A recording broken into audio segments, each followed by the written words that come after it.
কৃষ্ণ সবাৰ প্ৰতি সেৱা জনোৱা হৈছে। বৰ্ণানাম অৰ্থসংঘানাম ৰসানাম ছন্দসামপি মঙ্গলানাম চ কৰ্তাৰো वन्दे वाणी विनायको भवानी शंकर वन्दे श्रद्धा विश्वासरूपिणो याभ्यां विना न पश्यन्ति सिद्धाः शान्तस्तमीश्वरम्। কৃষ্ণ পোনপ্ৰথমতে আজি যি ৰত্নগৰ্ভা তেজস্বিনী ফাউণ্ডেশ্যনৰ উদ্যোগত লোকশিল্পী কমল চন্দ্ৰ কলিতা সৌৰণী বঁটা প্ৰদান অনুষ্ঠানক লাগি আজি এই নাজিৰা মিলন মন্দিৰ প্ৰেক্ষাগৃহত ইতিমধ্যেই মঞ্চত উপবিষ্ট হৈ থকা আমাৰ সমাজৰ কেউটি ক্ষেত্ৰৰ সাংবাদিকতাৰ পৰা আৰম্ভ কৰি ভাওনা জগতলৈকে, সেই ভাওনা জগতৰ পৰা আৰম্ভ কৰি সাহিত্য চৰ্চালৈকে প্ৰায় সকলোখিনি ক্ষেত্ৰৰ সৈতে জড়িত উপবিষ্ট গণ্যমান্য ব্যক্তিসকল অসমৰ এটি ধৰ্মীয় সচেতনতাক লৈ গঠিত হোৱা কুটুম্ব সুৰক্ষা পৰিষদৰ মাননীয় সভাপতি সত্যৰঞ্জন বৰা ডাঙৰীয়া আৰু ৰত্নগৰ্ভা তেজস্বিনী ফাউণ্ডেশ্যনৰ প্ৰতিষ্ঠাপিকা আমাৰ সকলোৰে পৰিচিত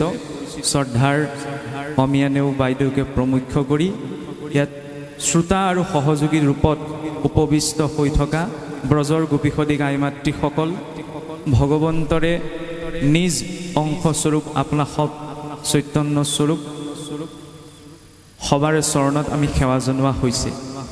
ইতিমধ্যে যিহেতু অলপ সময়ো হৈছে, কাৰণ আমি সকলো সৃষ্টিখনত সময়ৰ বা কাল ব্ৰহ্মৰ অধীন, গতিকে মই বৰ বেছি দীঘলীয়াকৈ আপোনাসবক আমনি দিব বিচৰা নাই।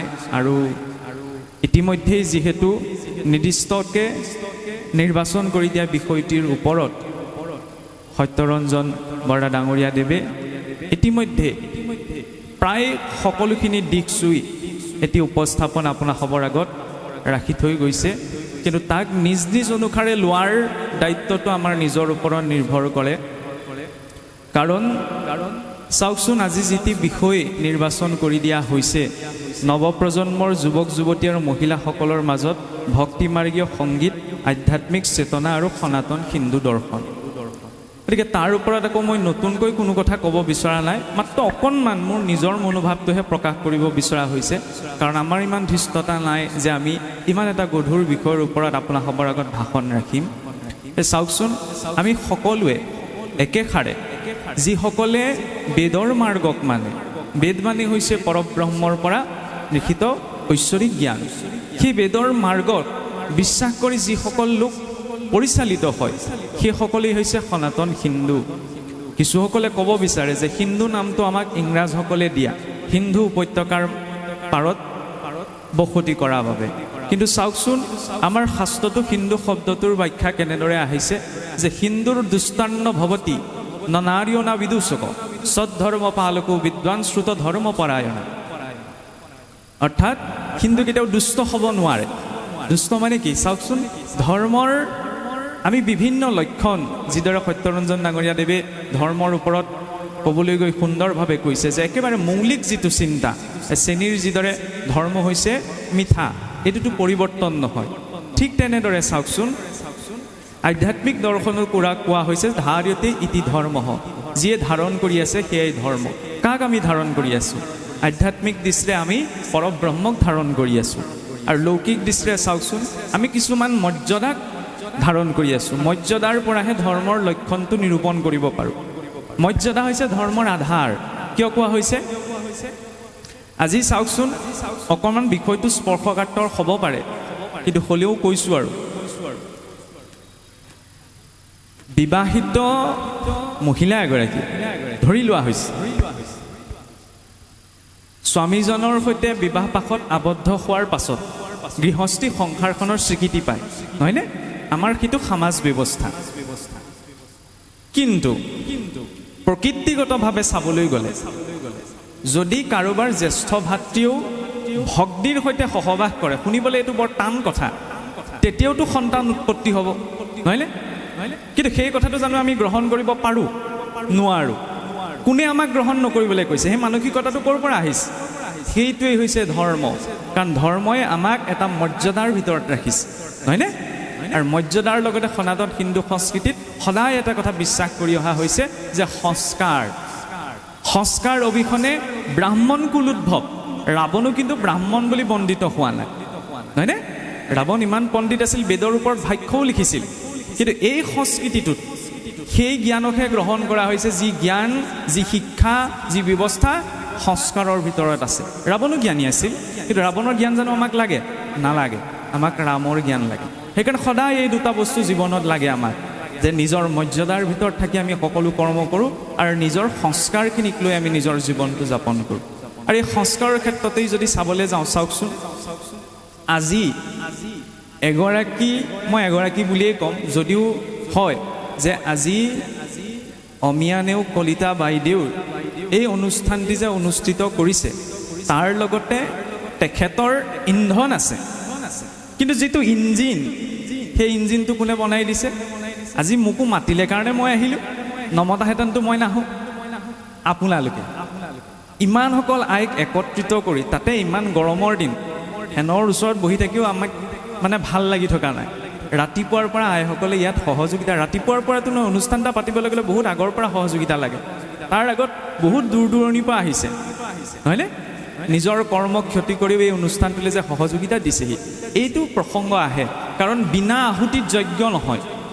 যজ্ঞ কৰিবলৈ তাত আহুতি দিব লাগিব। ঘৃতাহুতি দিয়াটোৱে যজ্ঞ নহয়। এই অনুষ্ঠানটো এটা যজ্ঞ কৰ্ম। এই অনুষ্ঠানটো, এই মহান যজ্ঞভাগ আয়োজন কৰিবলৈ যাওঁতে আৰ্থিক, মানসিক, কায়িক কিমানখিনি কষ্ট কৰিব লগা হৈছে। গতিকে সেই কষ্টখিনিৰ প্ৰেৰণাটো ক'ৰ পৰা আহিছে? এগৰাকী নাৰীয়ে এনেকুৱা এটা কাম কৰিছে। আমি কওঁ নে যে যত্ৰ নাৰী পূজ্যন্তে তত্ৰ ৰমন্তে দেৱতা। য'ত বোলে নাৰী পূজিত হয়, তাতে দেৱতাসকলে ৰমণ কৰে। এইটো সিদ্ধান্ত ক'ৰ পৰা আহিছে আমাৰ সংস্কৃতিত? আপোনালোকে চাওক, অকণমান তুলনা এটা মই দিছোঁ। 2013 চনত শান্তিৰ নোবেল বঁটা দিয়া হৈছিল মালালা ইউছুফজাই, পাকিস্তানী এগৰাকী আটাইতকৈ কম বয়সীয়া ছোৱালী, বহুত কম বয়সত। বিশ্বৰ এতিয়ালৈকে আটাইতকৈ শান্তিৰ ক্ষেত্ৰত নোবেল বঁটা পোৱা আটাইতকৈ কম বয়সীয়া ছোৱালীজনী যে। কিন্তু 11 বছৰ বয়সতে সেই মালালা ইউছুফজাইৰ ওপৰত কিছুসকল সন্ত্ৰাসবাদীয়ে গুলী বৰ্ষণ কৰিছিল। কিয়? কাৰণ তেওঁ ছোৱালীৰ শিক্ষাৰ বাবে, নাৰীসকলৰ শিক্ষাৰ বাবে মাত মাতিছিল।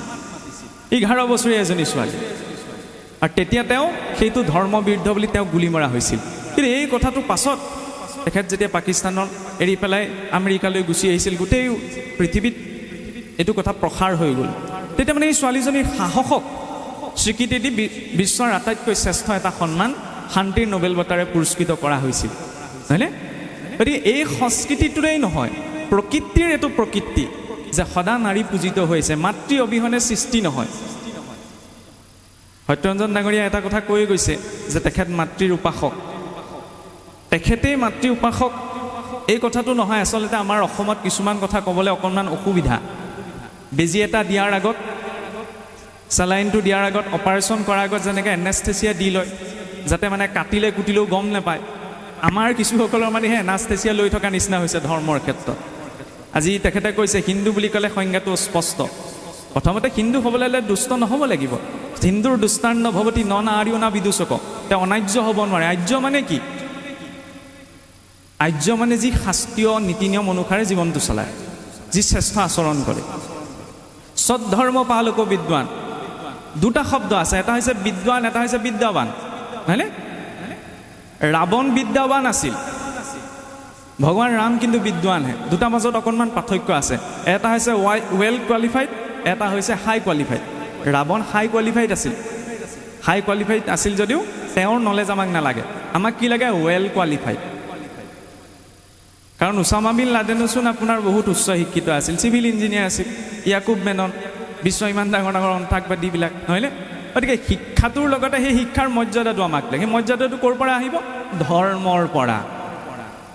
মাতৃ অবিহনে ঈশ্বৰেও সৃষ্টি আৰম্ভ কৰা নাই। মেইন ডিপাৰ্টমেণ্টকেইটা আমাৰ আইসকলকে দি থৈছে ঈশ্বৰে। কেনেকৈ? শক্তিৰ ডিপাৰ্টমেণ্টটো দেৱী দুৰ্গাক, নহয়নে? ফাইনেন্সৰ ডিপাৰ্টমেণ্টটো কাক দি থৈছে? দেৱী লক্ষ্মীক।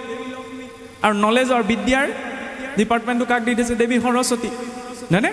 যে মাতৃ অবিহনে আমি শিক্ষাই হওক, জ্ঞানেই হওক, সৃষ্টিয়ে হওক, কোনো কৰ্ম সম্ভৱ নহয়। আৰু মাতৃক সন্মান কৰিবলৈ কোনেও শাস্ত্ৰ অনুমতি লোৱা প্ৰয়োজন নাই, নহয়নে?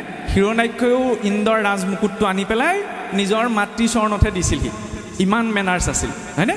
আমি সনাতন হিন্দু মাৰ্গত আমাৰ 5টা উপাসনা মাৰ্গ আছে। শাক্ত যিসকলে দেৱীক উপাসনা কৰে, শৈৱ যিসকলে মহাদেৱক উপাসনা কৰে, সৌৰ যিসকলে সূৰ্যক উপাসনা কৰে, গাণপত্য যিসকলে গণেশক উপাসনা কৰে, বৈষ্ণৱ যিসকলে বিষ্ণুক উপাসনা কৰে। এই 5টি মাৰ্গ আছে। আমি বৈষ্ণৱ হ'লো বুলি আমি আন উপাসনা মাৰ্গক নিন্দা কৰিব নোৱাৰোঁ, হয়নে? কাৰণ ভগৱান কৃষ্ণয়ো গীতাত এটা কথা কৈছে যে য়ে যথা মাং প্ৰপদ্যন্তে তাংস তথৈব মাং ভজাম্যহম। যিজন ভক্তই মোক যি ভাৱনাত ভজনা কৰে তেওঁৰ বাবে মই তেনেকেই প্ৰাপ্ত হওঁ। আমি যাক ভগৱান বুলি কৈছোঁ, উচ্চ চেতনা, তেওঁৰ ভিতৰত এইটো কোৱালিটি থাকিব লাগিব যে কোনোবাই যদি তেওঁক দুৰ্গা বুলি কৈছে, তেওঁ দুৰ্গাৰ ৰূপতো তেওঁ উপস্থিত হ'ব লাগিব, নহয়নে? কোনোবাই যদি কৃষ্ণ বুলি কৈছে, কৃষ্ণ ৰূপতো তেওঁ উপস্থিত। এইটো হৈছে সমতাৰ দৰ্শন। বৈদিক কালত এইটো সমানতা আছিল, সেইকাৰণে খেলি মেলি নাছিল। আজিকালি কিন্তু আমাৰ খেলি মেলি আছে, কাৰণ মই ভাবোঁ কি মোৰটোৱে শ্ৰেষ্ঠ, ইজনে ভাবে মোৰটোহে শ্ৰেষ্ঠ। নিজ নিজ মাৰ্গত সকলো শ্ৰেষ্ঠ। সকলোৰে স্কুল কলেজ একেই হোৱা সম্ভৱ নহয়, উপাসনা মাৰ্গবিলাক বেলেগ বেলেগ, লক্ষ্যটোতো একেটাই, নহয়নে? নৈবিলাক ঢেৰ আছে, গৈ পেলাইতো সাগৰতেই পৰিবগৈ। এই দৰ্শনটো লৈ যেতিয়া আমি আগবাঢ়োঁ, তেতিয়াহ'লে ধৰ্মৰ নামত সম্প্ৰদায়ৰ মাজত আমাৰ খেলি মেলি সৃষ্টি নহয়। মোৰ বাবে মোৰ মাৰ্গটো শ্ৰেষ্ঠ, আপোনাৰ বাবে আপুনি যদি বেলেগ এটা মাৰ্গত আছে, আপোনাৰ বাবে সেইটো শ্ৰেষ্ঠ। ঈশ্বৰে জানে নহয় ভাৱটো, আগবাঢ়িলেই হ'ল, হয়নে? আৰু এই সংস্কৃতিটোতো শিক্ষিত হোৱাৰ বাবে আজিৰ চাওকচোন, আজি আমি কওঁ যে আমাৰ যুৱ প্ৰজন্ম উশৃংখল হৈছে। কেনেকৈ আমি ক'ম চাওকচোন যুৱ প্ৰজন্ম উশৃংখল হৈছে বুলি? অকণমান আগত যে দিহানামৰ ক্ষেত্ৰতে এতিয়াতো আমি দেখিছিলোঁ, কণমানি ভণ্টি কেইজনীয়ে যেতিয়া দিহানাম গাইছিল, আজি আমাৰ অসমখনত ভাওনাৰ ক্ষেত্ৰতেই হওক, যিকোনো সাংস্কৃতিক ক্ষেত্ৰতেই হওক, সকলোতো চাবলৈ গ'লে যুৱ প্ৰজন্মই ধৰি আছে, নহয়নে? গধূলালৈ যিভাগ ভাওনা হ'বগৈ। আৰু সঁচাকৈ ক'বলৈ গ'লে সেই ত্যাগখিনিক আমি সময়ে সময়ে কিছুমান বিতৰ্কিত হয়, সেয়া লাগিলে ভাগৱতেই হওক, ভাওনাই হওক, কিছুমান নিগেটিভ ইম্পেক্টৰ কথাও আমি কওঁ। কিন্তু আমাক নিগেটিভটো নালাগে দিয়কচোন, পজিটিভটো লওঁ। ভাল বেয়া মানুহ যেতিয়া সকলোৰে দিশ থাকিব, সেইকাৰণে এটা কথা কোৱা হৈছে যে ভুল কৰাটো মানুহৰ প্ৰকৃতি, তাক মানি লোৱাটো হৈছে সংস্কৃতি, আৰু তাক শুধৰাই লোৱাটো হৈছে প্ৰগতি। মই যদি কিবা এটা ভুল লিখিছোঁ, তাক শুধৰাই ল'ম, নহয়নে? মইতো সকলো ক্ষেত্ৰতে শুদ্ধ বুলি ক'ব নোৱাৰোঁ। এই সংস্কৃতিটোত সদায় সেই কথাখিনি গুৰুত্ব দিয়া হৈছে, আৰু আমি সেই সকল উত্তৰ প্ৰজন্মৰ উত্তৰাধিকাৰী, যিসকলে আজিৰ পৰা 1000 বছৰ আগতেই নাচিকেতা গৈ যেতিয়া যমৰ দ্বাৰত উপস্থিত হৈছিল, দেউতাকে দি দিলে যা মই তোক মৃত্যুক দিছোঁ বুলি। মৃত্যুৰ দেৱতা বোলে যম নাছিলে, 3 দিনলৈকে নাচিকেতা যমৰ দ্বাৰত ৰৈ থাকিলে।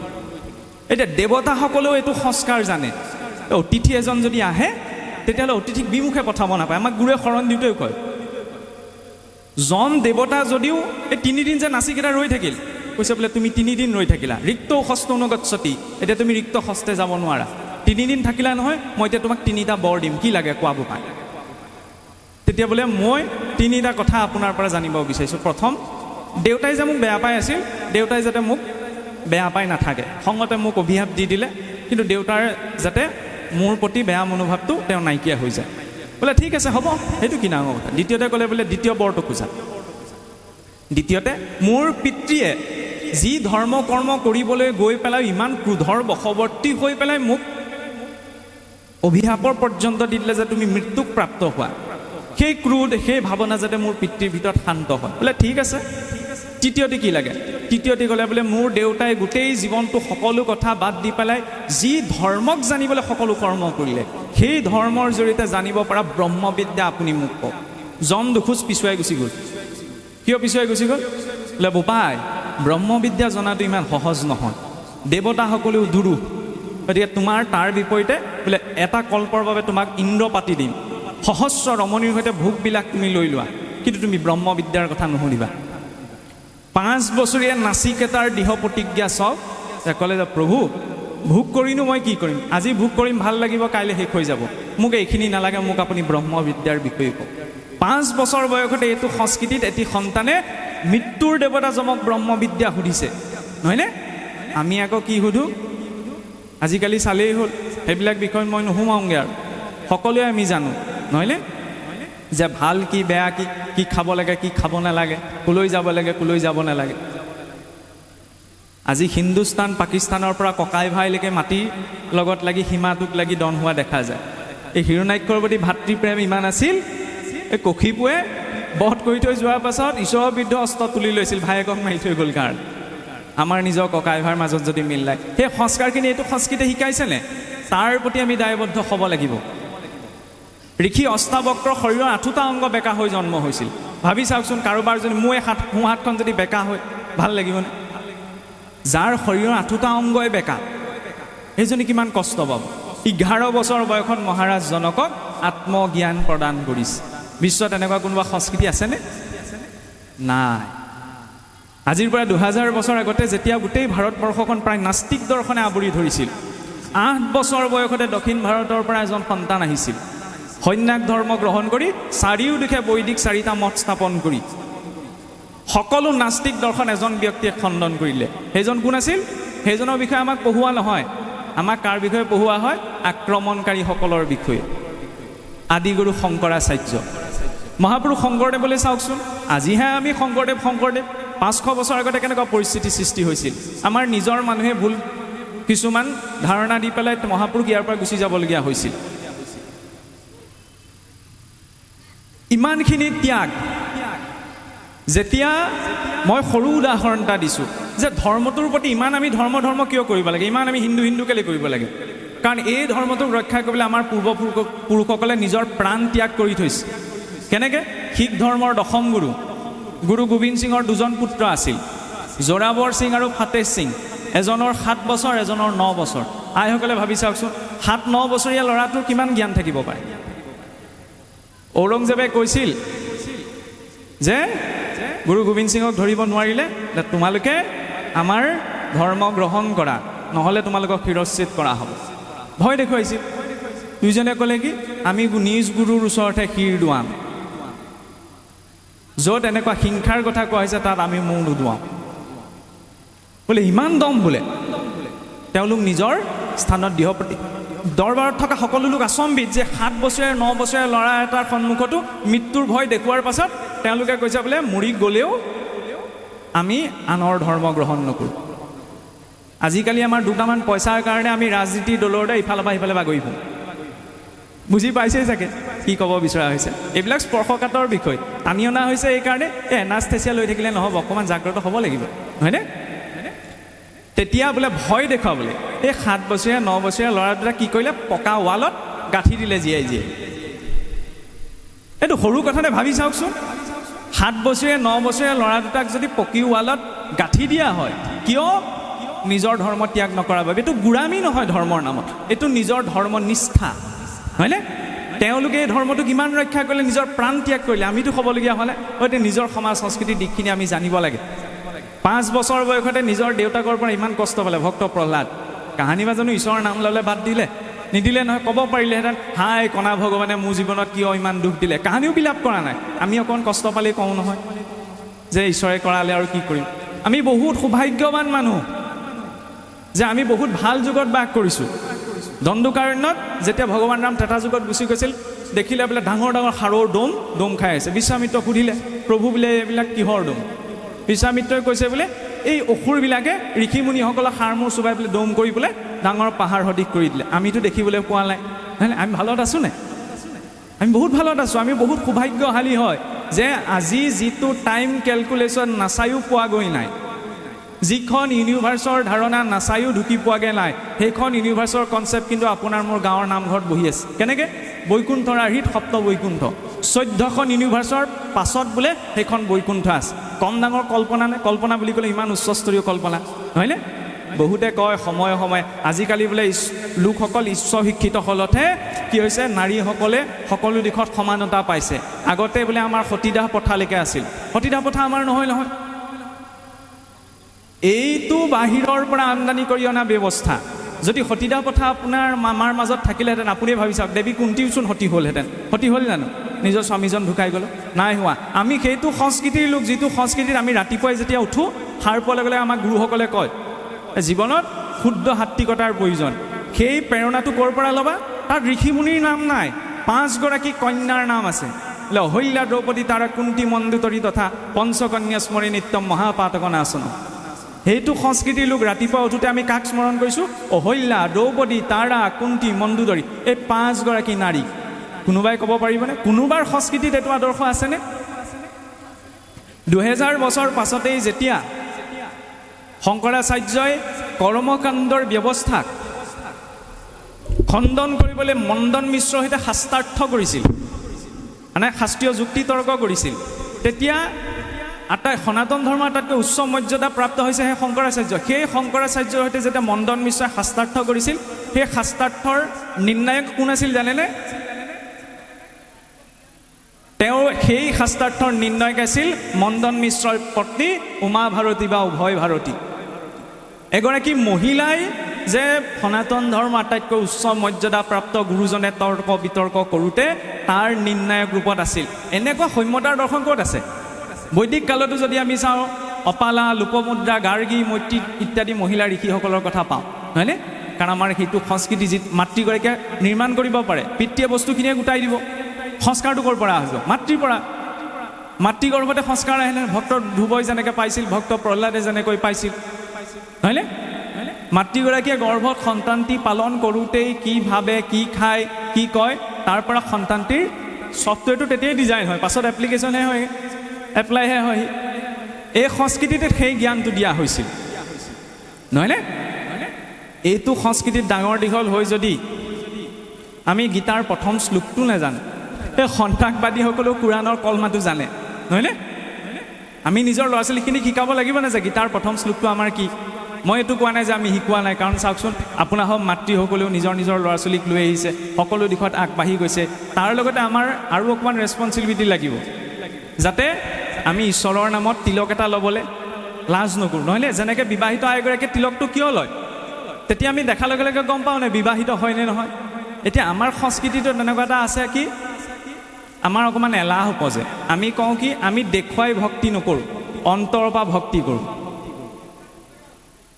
দেখুৱাই ভক্তি নকৰোঁ অন্তৰৰ পৰা ভক্তি কৰোঁ তাৰ মানে এইটো বুজালে নি বিবাহিত আইগৰাকীয়ে যদি কয় মই শিৰত সেন্দুৰকণ নলওঁ মনেৰে মই স্বামী বুলি ভাবোঁ নহয় সেই বুলি সেইটো জানো মানি ল'ব পৰা যাব নহয় দেখাচাৰ লুকাচাৰ আমাৰ দুইটা আছে নহয়নে গতিকে এই দুইটা পৰ্যায় আমি চলাই নিব লাগিব গতিকে আমাৰ সংস্কৃতিত সেই নীতি নিয়মখিনি দিয়া হৈছে ৰাতিপুৱা শুই উঠাৰ লগে লগে পৃথিৱীৰ পৰা 2 লাখতকৈ বেছি মানুহ মৰে প্ৰতি 2 ছেকেণ্ডত এজন মানুহ মৰে ৰাতিটো শুই থাকিলেও মানে কিমান মানুহ মৰিলে সেইকাৰণে আমাক গুৰুৱে কয় ৰাতিপুৱা শুই উঠিয়ে ভগৱন্তক স্মৰণ কৰিবা তেওঁৰ কাৰণে আজিৰ দিনটো দেখিবলৈ পালা কম ডাঙৰ সংস্কাৰ নে আটাইতকৈ ডাঙৰ উপহাৰ হৈছে এই জীৱনটো জীৱনৰ প্ৰতিটো ছেকেণ্ড এইটো সংস্কৃতিত কোৱা হৈছে যে সেই প্ৰতিটো ছেকেণ্ডৰ বাবে সৃষ্টিকৰ্তাৰ ওচৰত ধন্যবাদ দিবা সেই সৃষ্টিকৰ্তাক লাগিলে তুমি যি বুলিয়েই নোকোৱা তাৰ জৰিয়তে সংস্কাৰ আহিব আৰু চাওকচোন ভক্তি মাৰ্গীয় সংগীতৰ ক্ষেত্ৰত যদি আমি কওঁ আমাৰ মহাপুৰুষে ইমান এটা সুন্দৰ ব্যৱস্থা আমাক দিলে যিটো ব্যৱস্থাৰ মাজত আচলতে কোনোবাই গীত গাই গায়ো ঈশ্বৰ ভক্তি কৰিব পাৰে যেনেকৈ দিহানাম বৰগীত আমি গীত বুলি কৈছোঁ নহয়নে কিন্তু তাত কি আছে ঈশ্বৰ ভক্তি নাই জানো কোনোবাই যেনে গীত গাই ভাল পায় গীত গায়ো তেওঁ ঈশ্বৰ ভক্তি কৰিব পাৰে কোনোবাই কথা কৈ ভাল পায় কথা কৈ ঈশ্বৰ ভক্তি কৰিব পাৰে কোনোবাই বোলে বাদ্য বজাই ভাল পায় বাদ্য বজাই ঈশ্বৰ ভক্তি কৰিব পাৰে খোল তাল এইবিলাক দেৱবাদ্য নহয় জানো আনকি ঘাটটো মৰাৰো নিৰ্ণয় আছে আমি সেইটো সংস্কৃতিৰ লোক যিটো সংস্কৃতিয়ে পথাৰত গছৰ পুলিটো ৰুওঁতেও গুৰু ভগতৰ নামত ৰুওঁ বিশ্বত এনেকুৱা কোনো সংস্কৃতি নাই নহয় গছৰ পুলিটো ৰুওঁতে গুৰুদেৱ নাম ভগতক স্মৰণ কৰা ক'ত আছে এনেকুৱা সংস্কৃতি কাৰণ আমি জানো যে সকলোতে সেই ঈশ্বৰৰ অংশ আছে ঈশ্বৰে দিছে কাৰণে সেয়া পোৱা গৈছে গতিকে প্ৰথম কৃতজ্ঞতাটো ঈশ্বৰক পথাৰৰ পৰা চাউল মুঠি গৈ যেতিয়া চৰুত পৰেগৈ সেই মুঠি ঈশ্বৰক অৰ্পণ কৰা হয় হয়নে এনেকুৱা কোনো সংস্কৃতি নাই যে ভাত বনাওঁতে কোনোবাই ঈশ্বৰক চিন্তা কৰি পেলাই ৰান্ধিব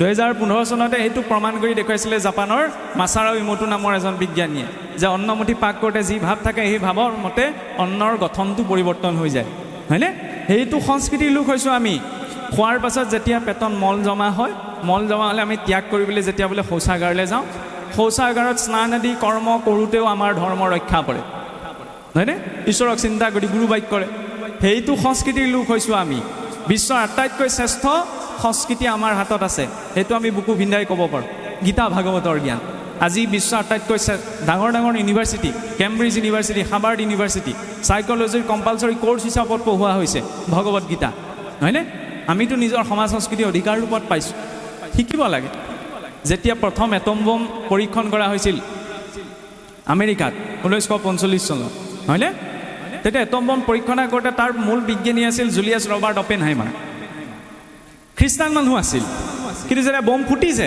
তাৰ যিটো ভয়ংকৰ ৰূপটো দেখি কালৈ মনত পৰিছে বোলে গীতাৰ বিশ্বৰূপ দৰ্শনলে গীতাৰ বিশ্বৰূপ দৰ্শনৰ শ্লোক ওলাইছে মুখৰ পৰা 7 সাগৰ 13 নদীৰ পাৰত এটম বম ফুটোতে গীতাৰ বিশ্বৰূপ দৰ্শনৰ শ্লোক ওলাইছে আমাৰ ভকতৰ ওচৰত সেৱা কৰি ল'লে ভকতৰ ফালৰ পৰা ধৰক ঘোষা জনা কেতিয়াবা এনেকুৱা হৈ যায় নহয় সেইকাৰণে নিজৰ দায়িত্বটো আমি নিজ নিজ স্থানত নিজেই পালন কৰিব লাগিব চিকিৎসা বিজ্ঞানৰ এইটো সেইটো সংস্কৃতি যিটো সংস্কৃতিত কোৱা হৈছে গণিতম মূৰ্ধনি স্থিতম যে আমাৰ ধৰ্মৰ উদ্ধত বোলে কোন আছে গণিত শুনিবলৈ অদ্ভুত নালাগেনে ইয়াত অংকৰ কথা কৈছে গণিত ক'ত নাই নামঘৰ ভাগ বনাওঁতেই নাই নে মন্দিৰ বনাওঁতেই নাই নে বেদী এখন বনাওঁতেই নাই সকলোতে গণিত আছে অংক আছে শ্বাস প্ৰশ্বাসো এক নিৰ্দিষ্ট অংকত চলি আছে নহয়নে চিকিৎসা বিজ্ঞানৰ পিতৃস্বৰূপ চৰক ঋষি চৰক সুশ্ৰত আমি চিনি নাপাব পাৰোঁ কিন্তু আজিৰ পৰা 1000 বছৰ আগতে কেটাৰেক্টৰ দৰে অপাৰেশ্যন কৰাৰ কথা লিখি থৈ গৈছিল অষ্ট্ৰেলিয়াৰ ৰয়েল মেলবৰ্ণ ইনষ্টিটিউট চিকিৎসা বিজ্ঞানৰ আটাইতকৈ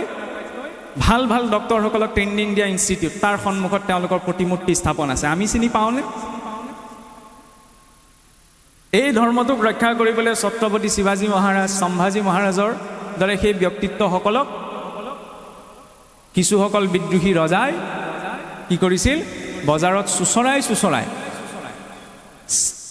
ব্লেডে অস্ত্ৰৰে অস্ত্ৰাঘাত কৰি তাত নিমখ ছটিয়াই জীয়াই চকু উলিয়াই দিছিল কিন্তু নিজৰ ধৰ্ম নিষ্ঠা ত্যাগ কৰা নাছিল সেইসকলে কিয় ত্যাগ কৰিছিল আমাক আজিৰ এই শান্তিৰ সমাজখনত থাকিবলৈ তাৰ লগতে আজিৰ চাকচোন দেশকালৰ পৰিস্থিতিত যিটো হৈ আছে আমি ইয়াত যে ধুনীয়াকৈ বহিবলৈ পাইছোঁ আমাৰ আমনি লাগিছে ইয়াত হয় মোৰো আমনি লাগিছে ৰাতিপুৱাৰ পৰা আছোঁ নহয় নহয়নে কিন্তু ইয়াৰ মাজতো যে আমি শান্তিৰে থাকিব পাৰিছোঁ নিজ ইচ্ছামতে পানীকণ খাব পাৰিছোঁ নিজ ইচ্ছামতে যাব পাৰিছোঁ এসকলে আকৌ নিজৰ প্ৰাণটো হাতত লৈ পেলাই আমাৰ বৰ্ডাৰবিলাকত ৰৈ আছে নহয় ক্ষত্ৰিয় অবিহনে ধৰ্মৰ ৰক্ষা নহয় তাৰ প্ৰমাণ স্বয়ং মহাভাৰত নহয়নে ভগৱান কৃষ্ণ যদিও পূৰ্ণ ৰূপত আহিছিল কিন্তু যেতিয়ালৈকে ক্ষত্ৰিয় যোদ্ধাসকলৰ আশ্ৰয় লোৱা নাই মহাভাৰতৰ যুদ্ধই ৰূপায়ণ কৰিব পৰা নাই আমি যুদ্ধ কৰিব নোৱাৰোঁ কিন্তু যিসকলক নিয়োগ কৰা হৈছে আমাৰ হাতত এতিয়া অথৰিটি নাই যে আমি কোনোবাই অধৰ্ম কৰিলে বুলি একদম জাঠি জোং লৈ খেদা মাৰি যাম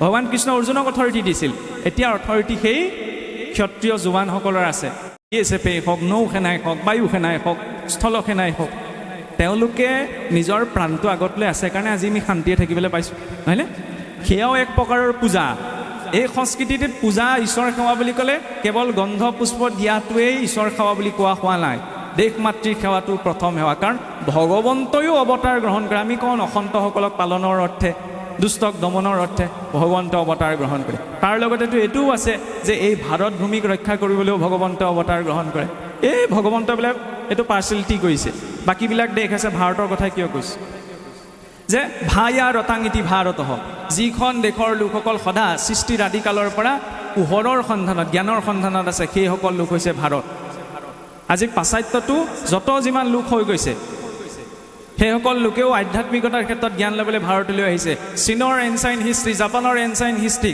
লিখা আছে ভাৰতখনক স্বৰ্গৰ দুৱাৰ বুলি বিশ্বত এনেকুৱা কোনো সংস্কৃতি নাই সেইখন ভূমিত আমি বাস কৰিবলৈ পাইছোঁ গতিকে নিজৰ সমাজ সংস্কৃতিৰ নীতি পৰম্পৰাখিনি সকলোৱে আমি সমানে লৈ যোৱাটো আমাৰ দায়িত্ব আজি আমি সুযোগ অকণমান পাইছোঁ সমবেত হৈ কাৰণ ইয়াত বিভিন্ন ক্ষেত্ৰখনৰ বিভিন্নজন জ্ঞানী ব্যক্তি ইয়াত উপবিষ্ট হৈ আছে আৰু তেওঁলোকৰ মাৰ্গদৰ্শনতে যাৰ যিখন ক্ষেত্ৰ কোনোবাই খোলটো বজাই ভাল পায় গতিকে খোলৰ ক্ষেত্ৰত তেওঁ আগবাঢ়িব কোনোবাই ভাওনা কৰি ভাল পায়, তেওঁ ভাওনাৰ ক্ষেত্ৰত আগবাঢ়িব।